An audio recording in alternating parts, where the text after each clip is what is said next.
अध्याय 8 अक्षर ब्रह्म योग। अर्जुन बोले, हे पुरुषोत्तम, ब्रह्म क्या है, अध्यात्म क्या है, कर्म क्या है, अधिभूत तथा अधिदेव किसे कहते हैं, अधियज्ञ कौन है तथा वह इस देह में कैसे रहता है। हे कृष्ण, संयम चित्त वाले मनुष्य द्वारा अंत समय में आप किस तरह जानने में आते हैं। श्री भगवान बोले, परम अविनाशी जीवात्मा ही ब्रह्म है। ब्रह्म का स्वभाव अध्यात्म कहा जाता है। प्राणियों को उत्पन्न करने वाली ब्रह्म की क्रिया शक्ति को कर्म कहते हैं। हे श्रेष्ठ अर्जुन, नश्वर वस्तु को अधिभूत और अक्षर ब्रह्म के विस्तार आदि को आदिदेव कहते हैं। इस शरीर में ईश्वर रूप में मैं पर ब्रह्म परमात्मा ही अधियज्ञ हूँ। जो मनुष्य अंतकाल में भी मेरा ही स्मरण करते हुए शरीर छोड़ता है वह मुझे ही प्राप्त होता है, इसमें संदेह नहीं है। हे अर्जुन, मनुष्य मरने के समय जिस किसी भी भाव को स्मरण करता हुआ शरीर त्यागता है वह सदा उस भाव के चिंतन करने के कारण उसी भाव को प्राप्त होता है। इसलिए हे अर्जुन, तुम सदा मेरा स्मरण करो और अपना कर्तव्य करो।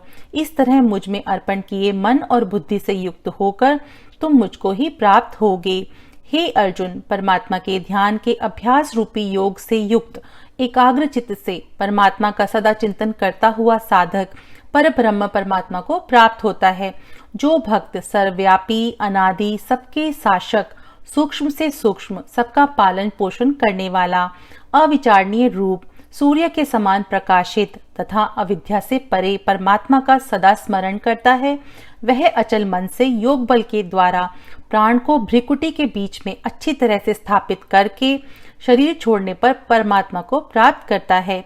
वेद के जानने वाले विद्वान जिसे अविनाशी कहते हैं, आसक्ति रहित यतनशील महात्मा जिसे प्राप्त करते हैं और जिस परम पद की प्राप्ति के लिए साधक ब्रह्मचर्य व्रत का पालन करते हैं, उसे मैं तुम्हें संक्षेप में कहूंगा।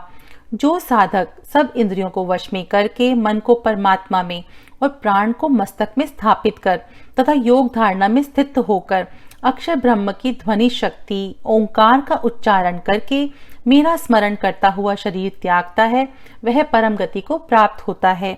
हे अर्जुन, जो प्रतिदिन एकाग्र चित्त से मुझ में ध्यान लगाकर मेरा स्मरण करता है, उस योगी को मैं सहज ही प्राप्त होता हूँ। महात्मा लोग परम सिद्ध रूपी मुझे प्राप्त करने के बाद फिर इस नश्वर दुख भरे संसार में पुनर्जन्म नहीं लेते। हे अर्जुन, ब्रह्मलोक के नीचे के सभी लोकों के प्राणियों का पुनर्जन्म होता है, परंतु हे कुंती पुत्र, मेरा लोक अर्थात परम धाम प्राप्त होने पर मनुष्य का पुनर्जन्म नहीं होता।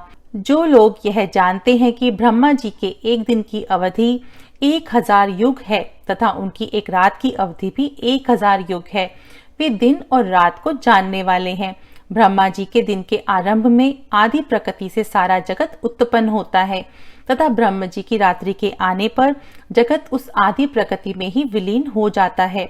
हे अर्जुन, वही प्राणी समुदाय अवश्य जैसा हुआ बार बार ब्रह्म जी के दिन में उत्पन्न तथा ब्रह्म जी की रात्रि में विलीन होता रहता है, परंतु इस क्षर प्रकृति से परे एक दूसरी अविनाशी प्रकृति है जो सब भूतों के नष्ट होने पर भी नष्ट नहीं होती। उसी को अव्यक्त अक्षर ब्रह्म अर्थात परम गति कहा गया है। वही मेरा परम धाम है जिसे प्राप्त कर मनुष्य आवागमन के बंधनों से मुक्त होता जाता है। हे अर्जुन, सभी प्राणी जिस परमात्मा के अंदर हैं तथा जिससे यह सारा संसार व्याप्त है, वह परम पुरुष परमात्मा अनन्य एकाश्रय भक्ति से प्राप्त होता है। हे भरत कुल श्रेष्ठ, जिस मार्ग द्वारा शरीर त्याग कर गए हुए योगी जन वापस ना लौटने वाली गति को और वापस लौटने वाली गति को प्राप्त होते हैं, उन दोनों मार्गों को मैं तुम्हें बताऊंगा। जो ब्रह्मविद साधक जन अग्नि प्रकाश, दिन, शुक्ल पक्ष और उत्तरायण के 6 मास वाले ज्ञान का प्रकाश मार्ग द्वारा जाते हैं, वे ब्रह्म को प्राप्त होते हैं तथा पुनः संसार में वापस नहीं आते। धूम, रात्रि, कृष्ण पद और दक्षिणायन के 6 मास वाले अज्ञान मार्ग से जाने वाला सकाम योगी स्वर्ग जाकर पुनः वापस आता है। जगत में ये 2 शुक्ल और कृष्ण अर्थात ज्ञान और अज्ञान सनातन मार्ग माने गए हैं। इनमें ज्ञान मार्ग के द्वारा जाने वालों को लौटना नहीं पड़ता और अज्ञान मार्ग वालों को लौटना पड़ता है। हे अर्जुन, इन 2 मार्गों को तत्व से जानने वाला कोई भी योगी भ्रमित नहीं होता। इसलिए हे अर्जुन, तुम सदा योग युक्त रहो। योगी इस अध्याय को समझकर वेदों में, यज्ञों में, तपों में और दान में जो पुण्य फल कहे गए हैं उन सबको पार कर जाता है और ब्रह्म परमात्मा के परम धाम को प्राप्त होता है। यहाँ 8वां अध्याय समाप्त होता है।